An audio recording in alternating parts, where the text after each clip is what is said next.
கும்பராசியில் பிறந்தவங்களுக்கு உண்டான முழுமையான புத்தாண்டு பலனை தானுங்க ஆதாரப்பூர்வமாக இந்த பதிவில் நம்ம பார்க்க போகிறோம்.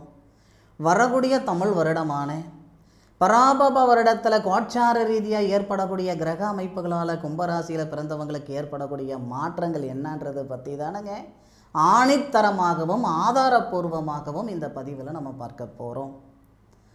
இந்த வருடத்தில் கோட்சார ரீதியாக ஏற்படக்கூடிய கிரக அமைப்புகள் கும்பராசியில் பிறந்தவங்களுக்கு ஒரு சில சாதகமான பலனையும் தரப்போகுது, அதே அளவுக்கு பாதகமான பலனையும் தரப்போகுது. எந்த மாதத்தில் எந்த மாதிரியான மாற்றங்கள் வரப்போகுதுன்றது பற்றி தானுங்க முழுமையாக இந்த பதிவில் நம்ம பார்க்க போகிறோம். தயவு செய்து ஒரு விஷயம் புரிஞ்சுக்கோங்க, பட்டம் பார்த்து பயிர் செய்யணும். நினச்ச நேரத்தில் நினச்ச விதையை விதைச்சிட முடியாது. அப்படி விதைச்சோம்னா விதைச்ச விதை என்னவோ அது விளைஞ்சது வீடு சேராது. அதனால் கும்பராசியில் பிறந்தவங்க தயவு செய்து இந்த வருடத்தில் ஒரு செயல் செய்கிறீங்கன்னா ஒரு முறைக்கு 2 முறை யோசனை பண்ணி செய்யுங்க. தனஸ்தானாதிபதின்னு சொல்லக்கூடிய கிரகம் குரு பகவான், தனகாரகன் அவர் தான். லாபஸ்தானாதிபதின்னு சொல்லக்கூடிய குரு பகவான் உங்கள் ராசிக்கு 6வது பாவகத்தில் மறைவு ஸ்தானத்துக்கு வரக்கூடிய வருடம் இந்த வருடம். ஜூன் மாதம் 1ஆம் தேதின்னு நினைக்கிறேன் குரு பகவான் பயிற்சி அடைகிறது. நினைக்கிறது இல்லை, உண்மை அதுதான்.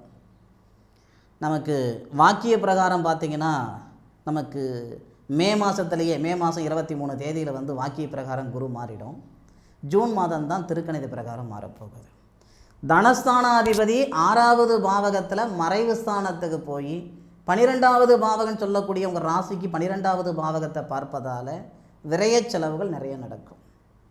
யாருக்கிட்டையாவது காசு பணத்தை கொடுக்கறது, இல்லை அதிக வட்டிக்கு ஆசைப்பட்டு ஏதாவது ஒரு ஆன்லைன்லேயோ அல்லது நண்பர்கள்கிட்டையோ அல்லது சொந்தக்காரங்கக்கிட்டேயோ காசு பணம் கொடுத்தீங்கன்னா நிச்சயம் சொல்கிறேனுங்க, பணத்தை மட்டும் இழக்க மாட்டீங்க, அந்த உறவையும் இழந்துடுவீங்க. இந்த ஒரு விஷயம் தயவு செய்து மனசில் வச்சுக்கிட்டு நீங்கள் செயல்படுங்க. அதே மாதிரி இந்த வருடத்தில் வரக்கூடிய சாதகமான விஷயமெல்லாம் நிறையா இருக்குதுங்க. அதை பற்றி உங்களுக்கு முழுமையாக சொல்லிக்கிறேனுங்க. உங்கள் ராசியாதிபதி சனி பகவான் ராசிக்கு 2வது பாவகத்தில் இருந்ததால் ஒரு சிலருக்கு கணவன் மனைவிக்குள்ளார கருத்து வேறுபாடு ஏற்பட்டுக்கிட்டு இருக்கும். செய்யக்கூடிய வேலையில் சங்கடங்கள் கொடுத்துக்கிட்டு இருக்கோம். யாரோ பிழைக்கிறதுக்கு நான் கஷ்டப்பட்டுட்டு இருக்கிறேனுங்க, உழைப்புக்கு தகுந்த உயர்வு இல்லாமல் இருக்கிறேனுங்க, வாழ்க்கைக்கு ஏற்ற வளர்ச்சி இல்லாமல் இருக்கிறேனுங்க, ஏதோ ஒரு மிஷின் வாழ்க்கை நான் வாழ்ந்துக்கிட்டு இருக்கிறேனுங்கன்னு சொல்லக்கூடிய கும்பராசியில் பிறந்தவங்க நிறைய பேர் இருக்க தான் செய்கிறீங்க. ஏன்னா கும்பராசியில் பிறந்தவங்க இந்த காய்க்கிற மரம் தான் கல்லடி படுன்னு சொல்லுவாங்க இல்லைங்களா, அந்த மாதிரின்னு வச்சுக்கோங்க. அவங்களுக்காக வாழ்கிறாங்களோ இல்லையோ, அவங்கள சார்ந்தவங்களுக்காக வாழ்கிற குணம்தான் கும்பராசியில் பிறந்தவங்களுக்கு அதிகம். இந்த குரு மாறுறாரு. இந்த குரு மாறுறதுனால பொருளாதார ரீதியாக ஏதாவது ஒரு விஷயத்தில் சிக்க வச்சிருவார், காசு பணம் கொடுத்தான்னு சொன்னேன். அதே குடும்பத்தில் நிம்மதி சந்தோஷம் உருவாக்கும். கணவன் மனைவிக்குள்ளே இருக்கக்கூடிய பிரிவினைகளெல்லாம் சரிப்படுத்தி விடும். வேலை வாய்ப்பில் நிம்மதி சந்தோஷம் உருவாகும். ஒரு சில சாதகமான விஷயமும் ஏற்படுத்துது. அதாவது நம்ம செய்யக்கூடிய செயல் தானுங்க, அதை தான் முதலியே நான் சொல்லிவிட்டேனுங்க, பட்டம் பார்த்து பயிர் செய்யின்ட்டு. நம்ம ஒரு செயல் செய்கிறோம்னா அந்த செயல் செய்கிறதுக்கு நம்மக்கிட்ட காசு இருக்குது, காசு இல்லைன்றது 2வது பட்சம். அந்த செயல் செய்கிறதுக்கான நேரம் இதுவா, சிந்தித்து செயல்படுங்க. அதே மாதிரி படித்த படிப்புக்கு உண்டான உத்தியோகம்லாம் கிடைக்கும். கும்பராசியில் பிறந்தவங்களுக்கு ஒரு சிலருக்கு வெளிநாடு போகிறதுக்கான வாய்ப்புகள் கொடுக்கும். கலைத்துறையில் இருக்கிறவங்களுக்கு இது பிரமாதமான ஒரு நேரமாக இருக்கும். சார் எப்படி சார் கலைத்துறையில் இருக்கிறவங்களுக்கு நல்ல நேரம்னு சொல்கிறீங்க? ஏங்க உங்களுடைய ராசியை, உங்கள் ராசிநாதன் சொல்லக்கூடிய சனி பகவான் உங்கள் ராசிக்கு 2வது பாவகத்தில் இருந்து உங்கள் ராசிக்கு 4வது பாவகம் சொல்லக்கூடிய சுபஸ்தானத்தை பார்க்கிறார். சுபஸ்தானாதிபதினு சொல்லக்கூடிய கிரகம் நமக்கு சித்திரை மாதம் ஒரு 17-18 தேதியில் சுபஸ்தானத்துக்கு வந்துடுவார். அப்போ சுபஸ்தானத்துக்கு போகிற கிரகம் பார்த்திங்கன்னா தொழில் ஸ்தானத்தை பார்ப்பார். கலை சார்ந்த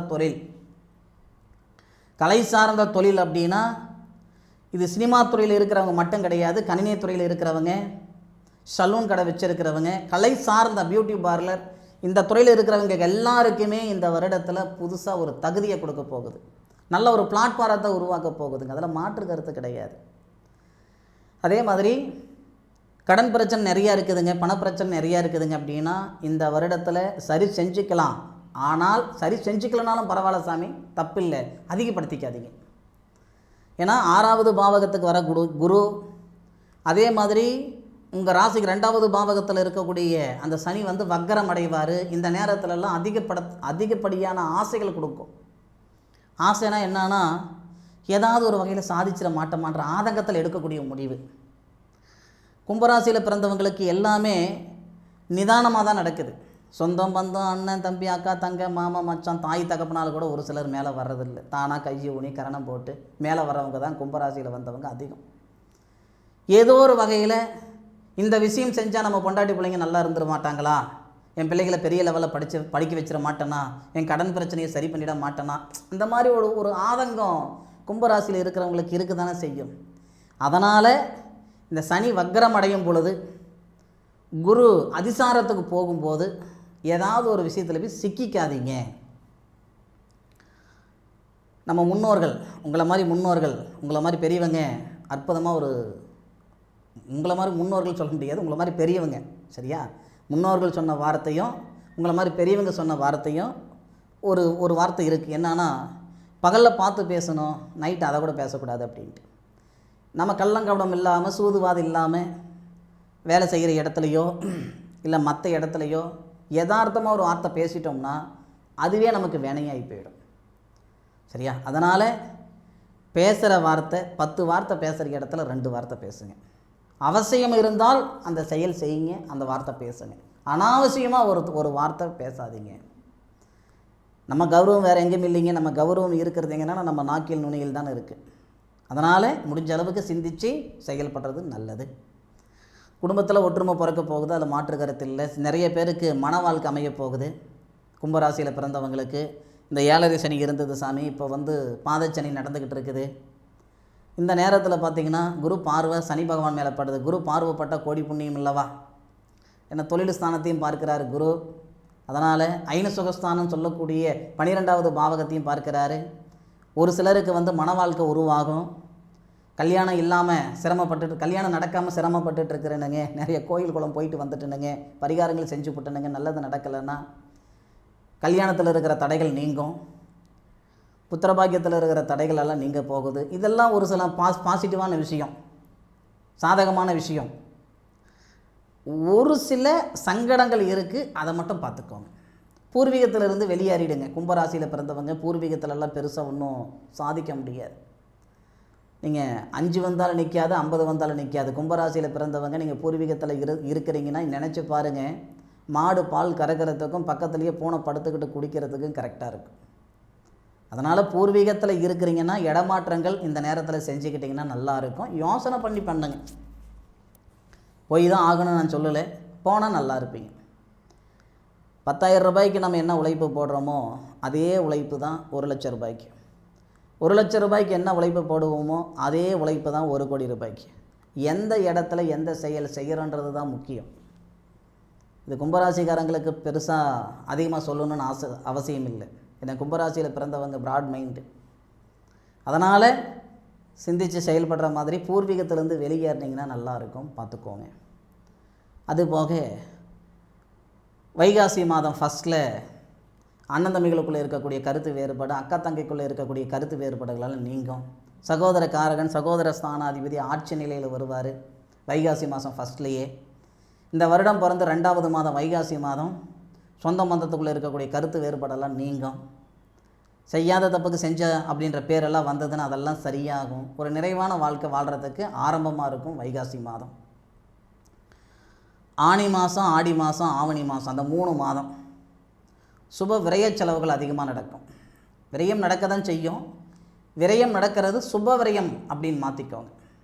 மருத்துவ செலவுகள் கண்டிப்பாக வருங்க, அதில் மாற்று கருத்து கிடையாது. மருத்துவ செலவுகள் வரும், விரய செலவுகள் வரும். ஆனால் தான் நம்ம ஃபைன் கட்டுற மாதிரி வரும். நம்ம பாதையில் நம்ம போயிட்டுருப்போம், திடீர்னு ஓவர் ஸ்பீடில் போயிட்டுருக்குறீங்க அப்படின்ட்டு நமக்கே தெரியாமல் ஃபைன் போட்டிருப்பாங்க நம்ம வண்டி மேலே. தேவையில்லாத விஷயங்கள் எல்லாமே இந்த தருணத்தில் இந்த நாட்களில் வரதுக்கு வாய்ப்பு இருக்குது. நீ சிந்தித்து செயல்படுங்க. நான் மீண்டும் சொல்கிறது அதுதான், சரியா. அதனால் இப்படியெல்லாம் செலவு கொண்டு போய் விடுறத நீங்கள் சுப விரயமாக ஏதாவது ஒரு 2 சென்டில் இடம் வாங்குறேனுங்க, ஏற்கனவே வீடு இருக்குது, மேலே ஏதாவது ஒரு 2 ரூம் போட்டு எக்ஸ்டெண்ட் பண்ணிக்கிறேனுங்க, கொஞ்சம் ஆல்ட்ரேஷன் பண்ணுறேனுங்க, இதெல்லாம் நல்லதுங்க, தாராளமாக செஞ்சுக்கலாம்.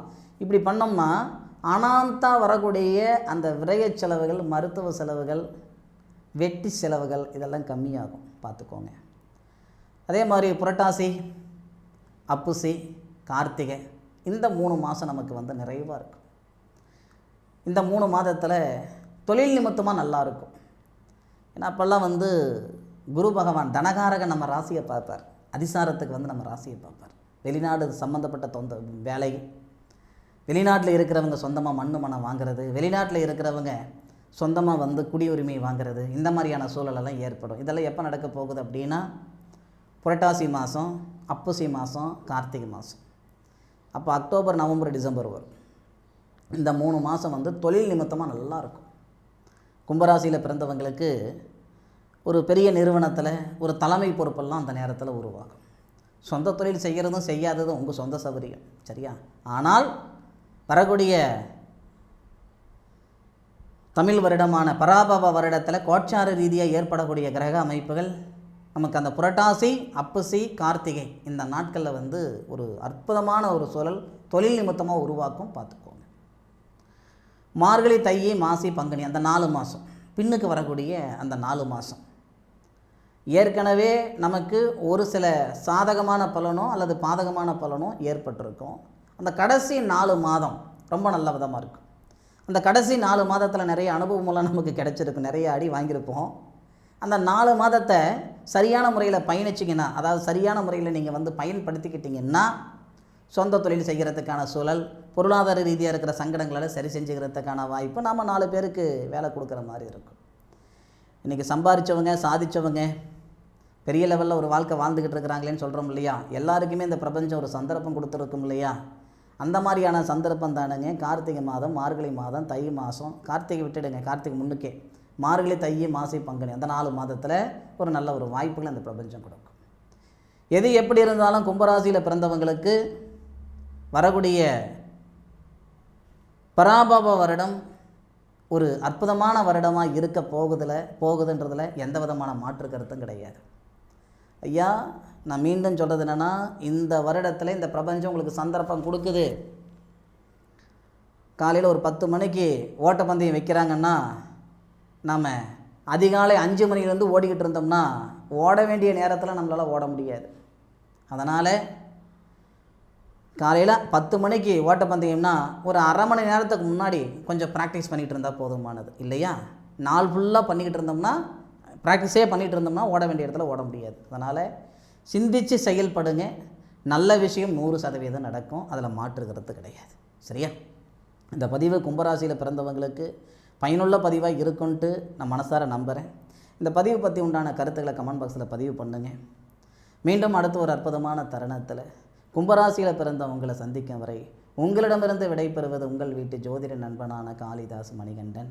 அதுபோக அனைவருக்கும் இனிய தமிழ் புத்தாண்டு நல்வாழ்த்துக்கள்.